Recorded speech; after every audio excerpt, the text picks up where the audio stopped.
রাজধানীর পল্লবীতে ৮ বছরের শিশুকে গলা কেটে হত্যার ঘটনায় পালিয়ে যাওয়া ভাড়াটিয়া সোহেল রানা ও তার স্ত্রীকে গ্রেপ্তারের কথা জানিয়েছে পুলিশ। মঙ্গলবার সকাল ৯টার দিকে হত্যাকাণ্ডের এই ঘটনা ঘটে। পুলিশের প্রাথমিক ধারণা, ধর্ষণের পর শিশুটিকে হত্যা করা হয়েছে। রাজধানীর পল্লবীর সেকশন ১১-র এই বহুতল ভবনে নেমে আসে নির্মম এক অন্ধকার। চিরতরে হারিয়ে গেল ৮ বছরের শিশু। মঙ্গলবার সকাল ৯টা বড় বোনকে প্রাইভেট শিক্ষকের কাছে এগিয়ে দিতে ঘরের বাইরে যান ছোট বোন। গেট খুলে দেওয়ার পর দীর্ঘক্ষণ সে ঘরে না ফেরায় খোঁজাখুঁজি শুরু করে পরিবার। এক পর্যায়ে পাশের ফ্ল্যাটে বারবার নক করে সাড়া না পেয়ে সন্দেহ হয় স্বজনদের। পরে পুলিশ এসে দরজা ভেঙে ভেতরে প্রবেশ করতেই স্তব্ধ হয়ে যান সবাই। উদ্ধার হয় শিশুটির খণ্ডিত রক্তাক্ত মরদেহ। আমার কাজিন আইসান গেট খুলছেন, গেট খুলে দেখে কি ওর বডিটা ঘরে আর মাথাটা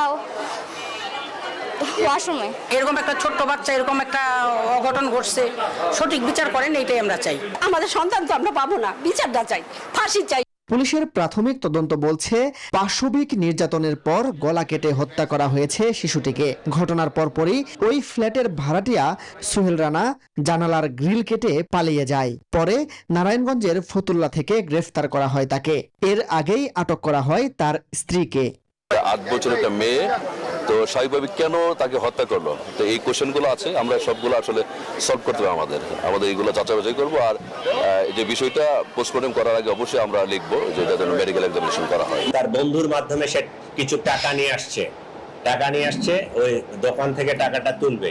আমরা এইটা পিন পয়েন্ট করতে পারছি, ওই দোকানদারের হেল্প নিচ্ছি, ওইখানকার লোকাল পুলিশের হেল্প নিচ্ছি, এবং আমাদের টিম দ্রুত ওইখানে রাশ করে আমরা তাকে ওই বিকাশের দোকান থেকে ধরতে সক্ষম হয়েছি।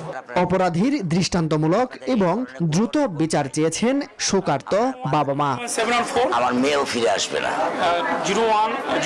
পারবেন আমার মেয়েকে ফিরিয়ে দিতে? আমার লোক কোনো শত্রুতা নাই, কিছু নাই।